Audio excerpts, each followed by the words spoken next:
All right, let's get to the flow that we've all been waiting for, or the two flows. Trick question. Most of you think it's just one flow, but it's actually two flows. We have the cart abandon flow and the checkout abandon flow. And most brands I audit only have one of these. They have the checkout abandon flow, but they think it's the cart abandon flow. So let's be clear. These are two different flows. So what is the cart abandon flow? This flow triggers when someone adds a product to their cart, but they don't actually go to checkout. So let's run through that. So Nike, they call their thing a bag instead of a cart. But if I were to click add to bag, that's added to cart. That's what that trigger is. That's added to cart. This I could leave right now. Checkout, what triggers the checkout abandon is if you actually click this checkout and then you go to this checkout page. That is what will trigger this for all the brands out there. And so cart abandon is a step before checkout abandon. It's not the farthest intent, but it is still very, very high intent. So that is the added to cart, whereas checkout abandon, you can see this is the trigger inside of Klaviyo. It's added to cart. And then inside of Klaviyo, the checkout abandon is checkout started. So when somebody goes to that checkout process, but they don't complete their purchase. It's the highest intent flow. They were right there, but just didn't finish. Okay, it's big, big deal here. Most brands I audit only have a checkout abandon flow, but it's labeled as cart abandon. For whatever reason, Klaviyo, their base templates, they labeled them wrong. So everybody has it wrong and they miss out on a ton of revenue. So we need to make sure that we have both of them. So the thing here, we really don't need different content for cart abandon and checkout abandon. You really don't. We always do for our clients. We make them different, slightly different, but someone goes to cart versus checkout. It's very similar intent. These people are just one or two clicks away, so every email should reduce friction, provide assurance, and make buying feel easy. That's kind of like the process for both of these. So we're going to have two different flows set up, but you can use the same content. We're creating this just based on if you don't have a lot of time, so you can keep them completely fine, completely the same. It's completely okay. If you are able to slightly adjust them, use different imagery, slightly change the copy, then that would be great. This is just to save time and be more efficient. But we really want to mix in an emotional feel, and we really find that these text-based emails from the founder perform well in these emails, which you'll see why we have two of these inside this checkout abandon flow. So email one, just a simple reminder, this person's just so close, we just want to make it super clear that you are almost there.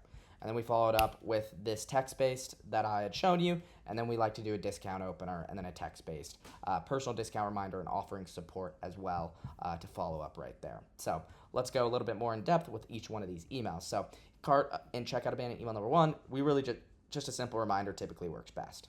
Let's not distract from anything besides here's your product, go buy it. So we just want some brief product info if we can give it, but we really just want to show how close this person is so that they internalize and are like, I'm so close, might as well. So you use subject lines like your order's ready to ship, one click away, your cart is waiting, things like that. As far as quick tips, include relevant shipping information such as free shipping threshold, which you can see right here. We say free shipping on all orders over $70, and have a button and dynamic content at the very top of the email so the customer doesn't need to scroll. Show exactly what they left behind, way up at the top of the email, so you don't got to worry about it. And then we give a little bit of product information right here. What's so great about them? We make them with real chocolate, with just two foods, cacao and dates. Perfect. Nice and simple, nice and easy. This is typically what works the best. A simple headline, one click away from love at first bite. Show their product and move on.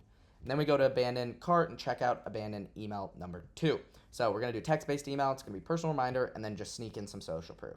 Super simple, and we just want to make it feel personal. So subject lines like quick check-in, holding on to your order, have any questions with the order, things like that. And so I like to just list out a couple social proof points as well.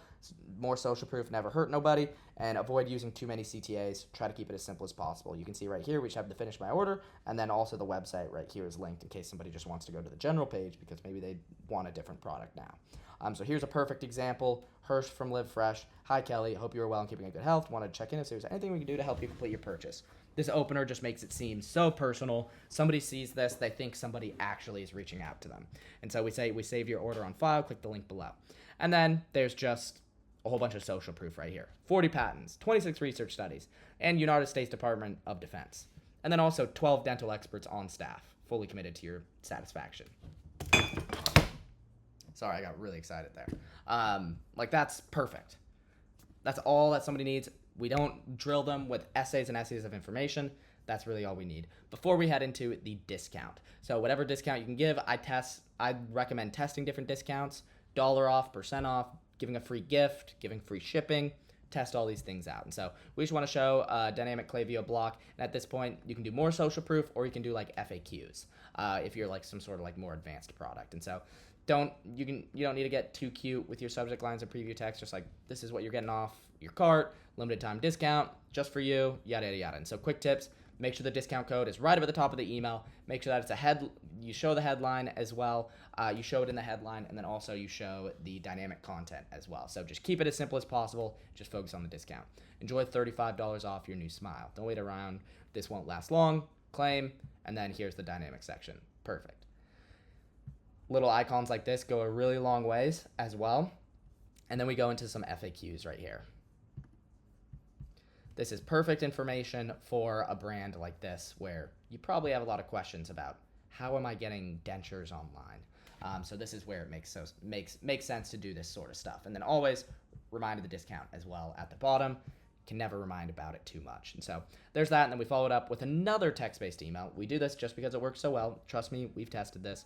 We do text-based last chance and a personal discount reminder, as well as offering support. So last chance, still want X% off. Your card is expiring in your gift. Amazing. It's always helpful to add a PS section for text-based emails. Add a PS section offering support in case people need it. Make sure you bold your main points and discounts and avoid too many CTAs. So hey there, your card's still here, but you're 20% off, not for long. This is your last chance. Here's some social proof. Use this discount code. Shop now. PS needs support. Just click here to contact us. Super simple, super easy. You can test doing from the brand versus coming from an actual person. I always recommend coming from an actual person, but this brand decided to do from an actual team. It was actually one of our clients. We decided to do it because they didn't want it to come from anybody. They wanted to keep people's names out, which it's going to hurt your results most often, but you can still do it and it's still going to perform well. So test that out. That is the strategy. Now let's go into the dynamic content. It's going to be a little bit different for cart and checkout, and this is going to be stuff that you probably need to test. Again, I recommend just going into Klaviyo and make sure you get the right trigger, but look up, create this flow, cart abandon, make sure you have the right trigger, and then test their dynamic content that they give inside the template. But you can see here, we are using a split dynamic image on the left.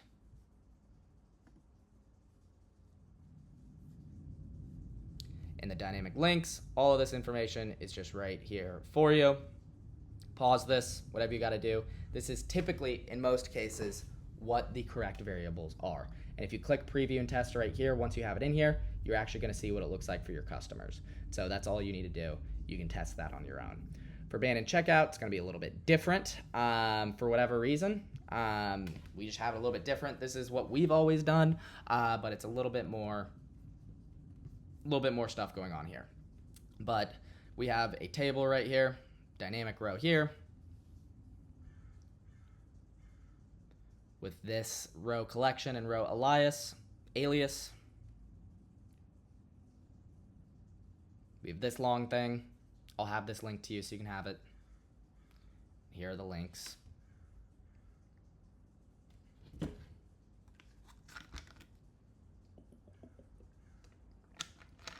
Steal it, use it, that should work, and then you can always click preview and test and make sure that it actually worked for you. So that's the cart and checkout abandoned flow.